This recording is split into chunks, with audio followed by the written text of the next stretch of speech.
So, good day everyone, and we are the Group 4. We will talk all about the global governance. So, what is global governance?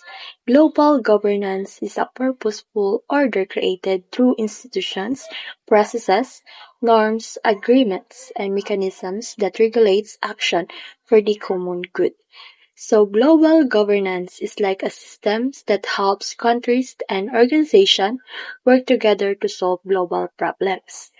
So example, ang UN. Ang UN or United Nations provides a platform where countries discuss and agree on action for world peace and human rights. Next, we have the goal of global governance.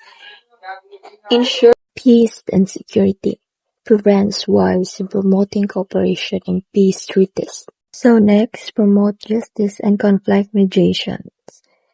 Promote justice and conflict mediation. It provides systems where disputes between countries or groups can be settled peacefully instead of through violence. So example diri ang ICJ or International Court of Justice. Sila ni ang resolve sa dispute between countries such as order conflicts. Next, the strengthening trade and economic cooperation. So strengthening trade and economic cooperation creates fair rules for trade and economic growth.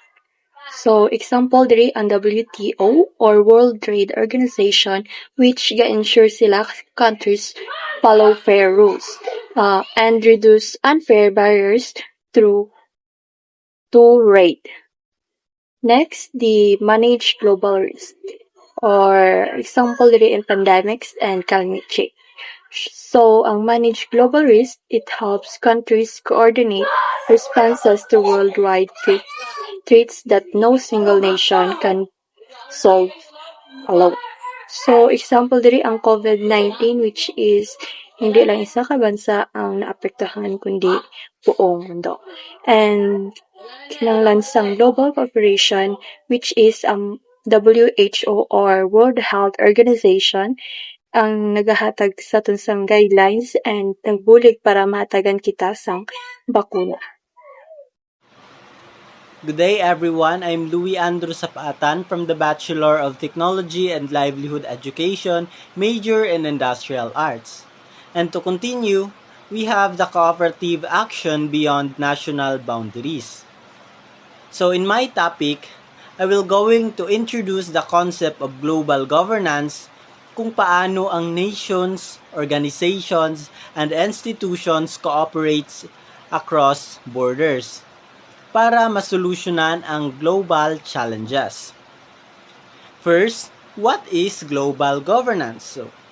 So it is an activities at international, transnational, and regional levels. Involves both public or governments and private or organizations and businesses sectors. It goes beyond national boundaries. So, global governance happens kung ang countries and organization work together even lain-lain sila og levels. Ga-include ni siya sa public governments, private companies, and non-governmental groups. So, example in public government. So, in United Nations. So, the government, mag-meeting sila for peace, like mag-meeting sila ang mga government for agreement nga undangan na abi ang pag-spread sa mga nuclear weapons. Or in United Nations, like mag-meeting sila for security, like mas i-train pa nila ilahang mga police or military para makombat ang crimes in their countries. Or in mag-meeting abi sila for development, like sa SDG or Sustainable Development Goal. Mag-meeting sila kung paano nila solusyonan ang poverty. And example naman in private companies. So, it is the multinational corporation like Microsoft, Google, Shell, Toyota, and etc.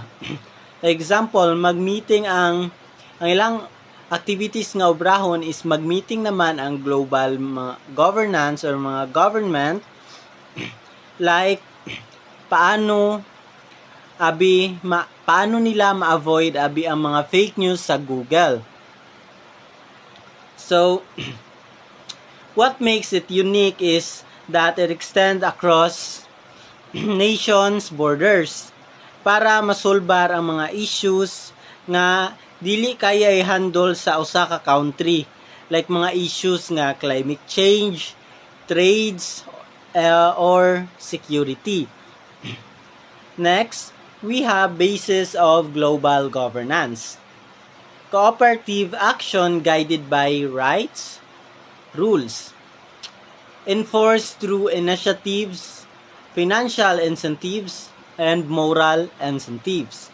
So, mo ni siya ang foundation sa governance. Ang foundation sa governance rather is cooperation. So, ang countries and organization dapat mo agree sila sa mga rules and respect rights.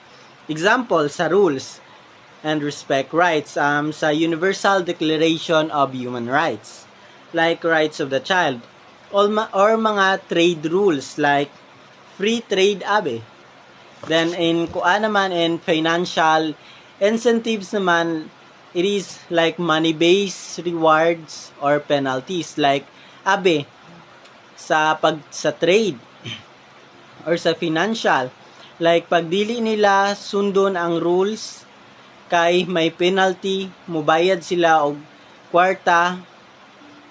That's financial incentives. So, in moral incentives naman is mao ni siya ang non-financial rewards or pressure. Next, we have no single world government. So, there is no central global authority. Governance relies on mix of methods from both public and private sectors. So, unlike sa national government, walay single authority nga rules. Instead, collaborate ang different countries. Like, they shared rules and goals. Ang global governance, gaobra og partnership and agreements sa mga governments. Sa government, like sa international organizations, o sa mga private institutions.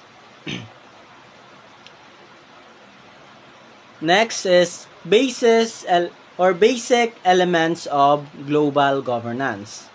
So, agreed standards, common rules followed by countries and organizations, evolving norms, shared values that adapt over time, directives by states, policies, and enforcement by governments. So, like sa agreed and standards, like ning agree sila sa international trade laws, like safety guidelines. Example, interest, pag di sila mubayad dayon, so matubuan ilahang utang, that is interest. So, sa evolving norms naman, like human rights or environmental awareness, nga gausab siya sa societal progress. Example is right of a child. That's evolving norms. Then, directive by states, ang international agreements sa different government through their own national policies. So, in conclusion, global governance cooperate across borders, then based on rules, norms, and shared values, and it ensures coordination without single world government. And that would be my topic. Thank you. Methods and issues in global governance. Methods of global governance includes the harmonization of laws among states, international regimes, global policy issue networks, and hybrid institution that combines function of state agency and private sector organizations. The concept of global governance raises two sets of as yet unsolved issues. One has to do with claims of the legitimate exercise of authority, and the other with democratic values. In contrast to theories of governance at local and national levels, a social contract between citizens and institutions of global governance has not been developed sufficiently to constitute a sufficient basis for legitimacy. In its current conception, global governance implies democratic governance.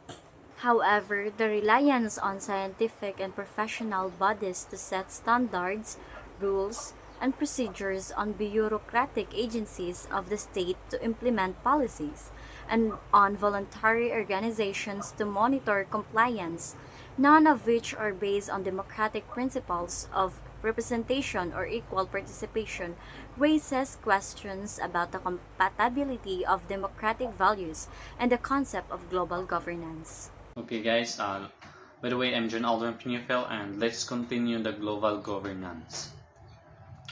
The United Nations was founded in 1945 after the World War II. It is a way to prevent future conflicts on that scales.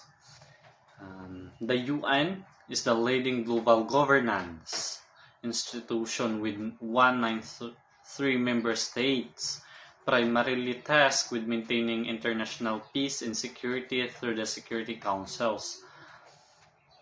It also addresses the legal disputed via the International Court of Justice and carry out decision through the Secretariat led by the Secretary General. So its main goal is to maintain global security through the Security Councils. The UN also addresses the legal issue via International Court of Justice and implements decisions through the secretariats.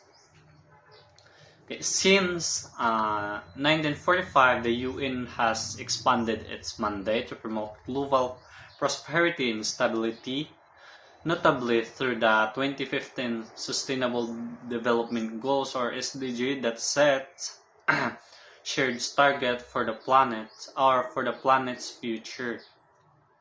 Since its founding, the UN has broadened or expanding its objectives. It includes fostering global shared prosperity with the Sustainable Development Goals.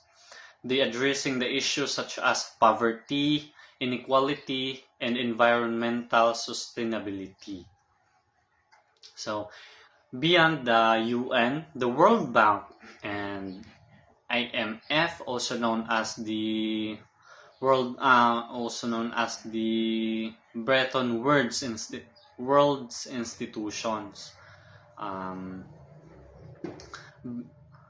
IMF play key roles in regulating the global economy, though they face criticism for perpetuating economic inequality. Why they face criticism for economic inequality?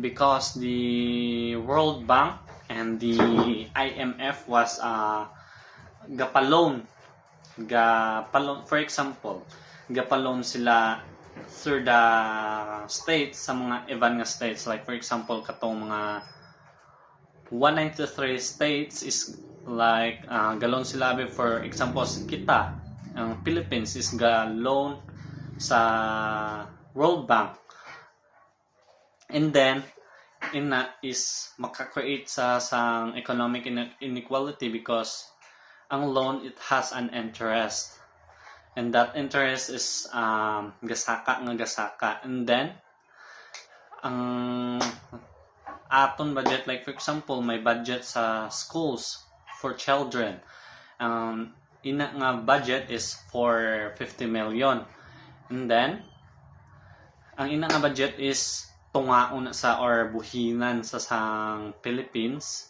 para lang ibayad dito sa World Bank. sa interest or sa ila utang. That's why nahimo sa economic inequality. And that for continuation is Chalbert Kinatadkan. Hello everyone, I am Chalbert Chapter A. Kinatadkan, and I will continue the global governance. Global governance is more generally effective through a range of organizations acting as intermediary bodies. Those include bodies in charge of regional coordination, such as the EU or ASEAN, which coordinated the policies of the member in certain geographical zones. Those also include strategic or economic initiatives under the leadership of one country. NATO for the US or China's Belt and Road Initiative, for instance, or more generally, coordinated defense or economic integration such as APEC, APAC, or ANCUS, ANCUS. Finally, global governance rely on a looser norm-setting forums such as the G20, the G7, the World Economic Forums. Those do not set up treaties, but offer space for gathering discussed ideas, aligning policies, and setting norms.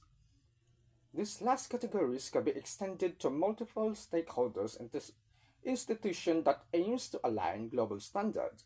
For instance, the Internet Engineering Task Force, ETF, and the World Wide Web, W3C. In summary, the global governance is essential but fragmented, complex, and little understood. In this context, the key questions raised by Global Challenges Foundation are how to reform institutions, how to develop alternative institutions, and how to use new possibilities of technology to improve governance.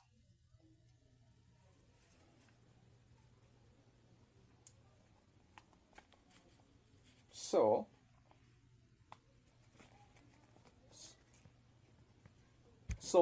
in conclusion, global governance includes various organizations that helps coordinate policies and actions. This include the regional groups, the EU and ASEAN, strategic initiative, NATO, Belt and Road Initiative, economic forums, G20, G7, and World Economic Forums, and the questions that aim to make global governance more effective and address the global challenges. So let's continue our discussion. Global peace. Global peace is a supreme ideal of Sanam Bonum, so in order to know the exact meaning and real nature of peace as well as the ways to realize it. First of all, we have to rectify the prevailing tendency to think of peace only in negative terms as absence of bilateral war, since it encourages the pacifism which does nothing but denounce such war, while global overview confirms the presence of ethnic and civil war or etc. Ang peace, hindi lang wala away.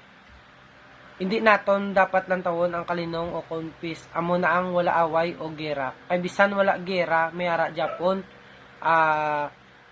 ethnic or civil war. Example, ang duwa ka pungsod amo na nga wala gaway amo nang tawag nga bilateral war, pero sa isa ka pungsod may arabi tribe or tribes nga sila mismo gilinaway hindi ta Japon makuha ang kalinong or ang peace.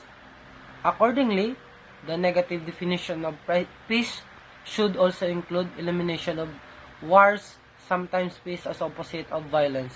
Of course, peace will be achieved by removing all kinds of violence such as war, environmental destruction, violation of human rights, cruelty against women and children, exploitation of oppression of weak, poor and illiterate, etc. But peace is not merely a state of non-violence of absence of war. Being a regulative goal of person, society, mankind, it has positive aspect too. This should not be overlooked. Global peace, amo na ang pinaka-ideal sang tanan. Ang global peace, amo na ang pinakamataas nga handom sang supreme o ideal. Importante maintindihan naton kung ano matudtuod nga kaulugan sang peace kag kung paano ini mahimo. For example, kung ang tanan nga pungsod nagaintindihanay kag naga-cooperate, dali naton makuha ang peace kay wala away kag maangko naton ang kalinong sa kalibutan. Peace must be understood in all dimensions, theoretically differentiated as personal or mental peace. The inner state of calm or tranquility, the mental peace reveals a state of unshakable quiet and composure, which is achieved through the inculcation of such creative virtues as friendliness, compassion, mercy, moderation, modesty, forgiveness, nonviolence, love, etc. Ang personal o mental peace amo na ang imo nga mind is dapat calm lang kag hilway sa imo nga kaugalingon. Example is ang kung kabalo ka magpasyensya, mag-love sa isig katawo mo, kag ang imo bi nga kaakig o kasuko dapat nimo makontrol. Amo na ang makamit mo ang imo nga inner peace. Social peace. The state of social justice and development. No society could remain peaceful due to the current problem, terrorism, unemployment, communal and ethnic riots, party politics, and internal disputes. Beside, no nation could achieve peaceful state in this world or international network. Social peace, kalinong sa sophisticated by market culture, ideological and other differences among with ecological crisis. After contemplating on such disturbing scenario, no intelligent person can deny the inseparability of different dimensions of peace and also today global ultimate of mass global peace. Social peace, kaninong sang sosyalidad kag may justisya para mag-uswag. Example, kung hindi mag-away ang mga tao sa isa ka syudad kag may trabaho ang tanan kag may justisya, matawag ina nga social peace. Peace at national level of national state of stability, progress, and freedom from civil or disorder. National peace or peace at national, kalinong sa pungsod kag wala bigera kag ang pagproseso santanan may kasiguraduhan. Example, kung ang Pilipinas wala nag-aaway kag nagauswag ang aton nga economy, hindi masami, hindi bila perme bila may rally kag gamo amo na ginatawag nga national peace. International peace or peaceful relation among all nations. International peace amo naman ay ang kaninong sa tunga sang pungsod. Example, kung ang tanan sa pungsod naga-cooperate kag wala away, example bisang una may World War II. So amo ina ang international peace. Global peace, therefore, is a peaceful coexistence of all existent. Nevertheless, practically, peace is an indivisible, has to be global, it has to be established on enduring basis. It must be global because it's the foundation of all survival of all mankind. Global peace, ini ang pinakataas nga level o sa pungsod. Direta na dapat kita respetuhan na kaglinaw ang aton nga lugar. Example, kung wala terrorism, wala discrimination kag tanan taga buligay, so amo na ang ginatawag nga global peace. Peace of all violence, peace makita mo kung wala away, wala korupsyon, wala environmental destruction, wala pagsupak sa human rights, kag wala by example child abuse, wala pagsakit sa mga kababayan, kag protektado ang tanan sa ina nga lugar, amo ginatawag nga global peace. Kag ang importante di nga punto sa tanan kag ang tuod nga peace, hindi lang dapat nga may justice o justisya or progress or amo ng pag-uswag, pagrespeto kag pagbinuligay sa tanan na level sang personalidad kag social kag international kag global. Dapat ang peace ari lang ni sa aton nga kaugalingon, kita mismo maghatag peace sa lugar naton. Thank you. So let's continue the discussion, the challenges and ethics for global peace. So what are the main challenges to achieving and maintaining global peace? So all over the world, or all over mankind, is suffering from a multidimensional crisis. So what are these multidimensional crises? This may include the ecological imbalance, the population explosion, terrorism, the religious intolerance, economic equality, national calamities, denial of human rights, the poverty, nationalism, cyber warfare, and social injustice. So let's discuss each one of them. First is the poverty.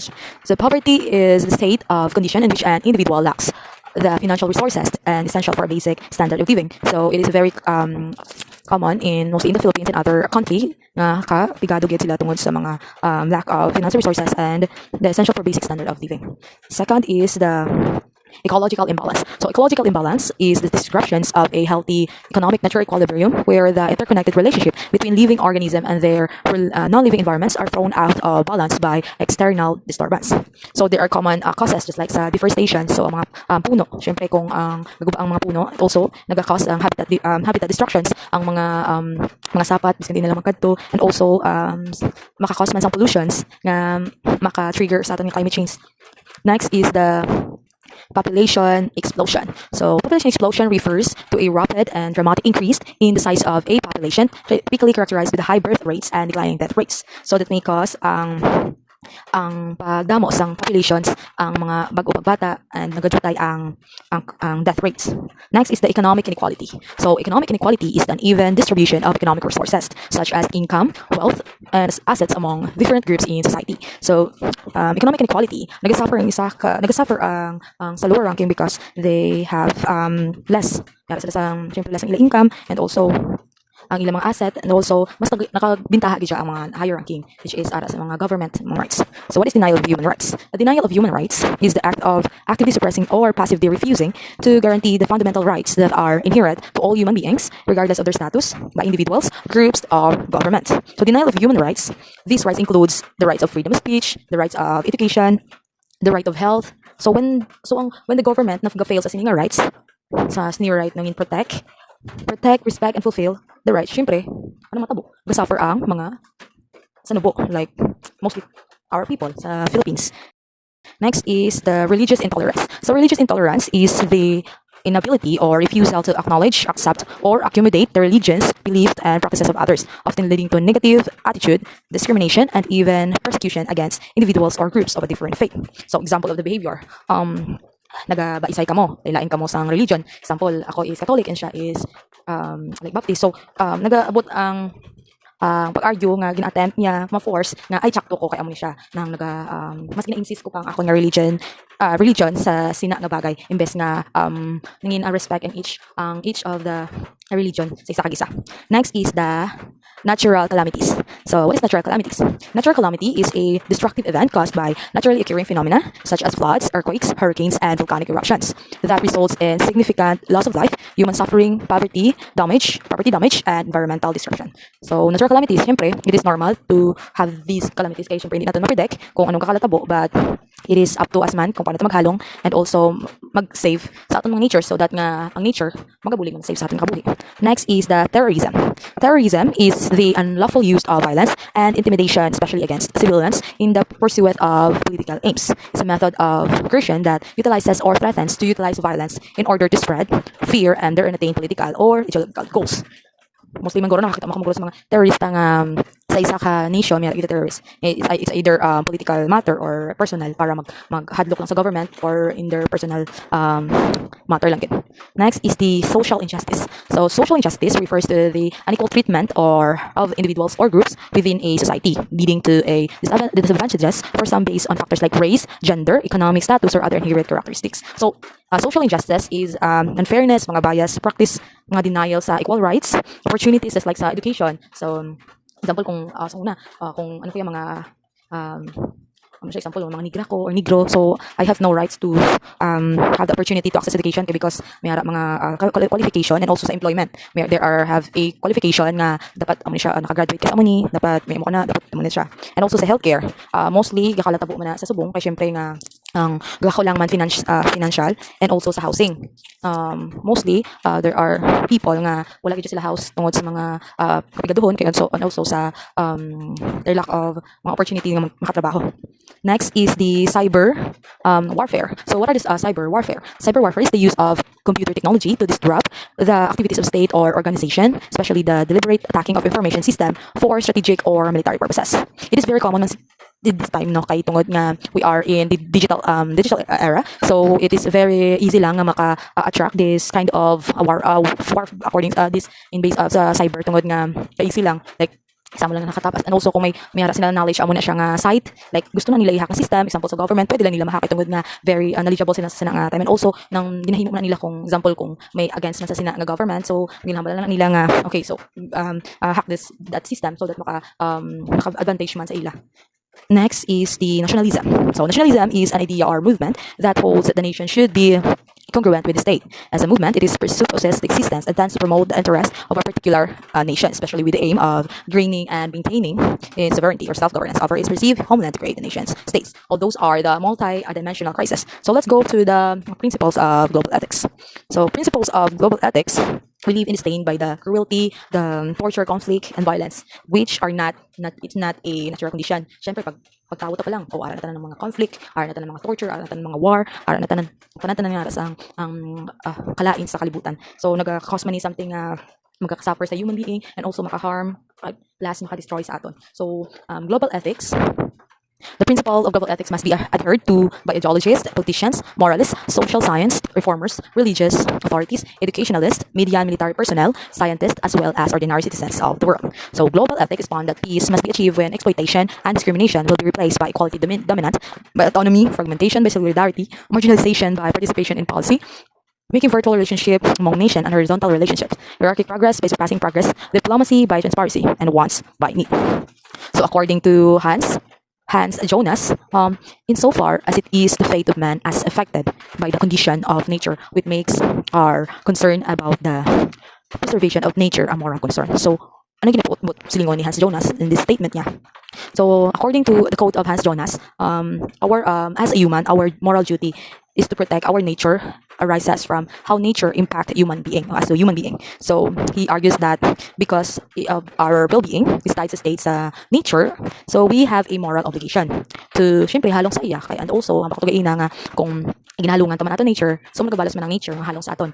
And also if it is nature, kung ang nature ka suffer, just like ang pakatugay na sa multidimensional crisis ang natural calamities, syempre gaka suffer man kita. And also so protecting nature is a moral imperative. And that's all for our discussion. Thank you and God bless.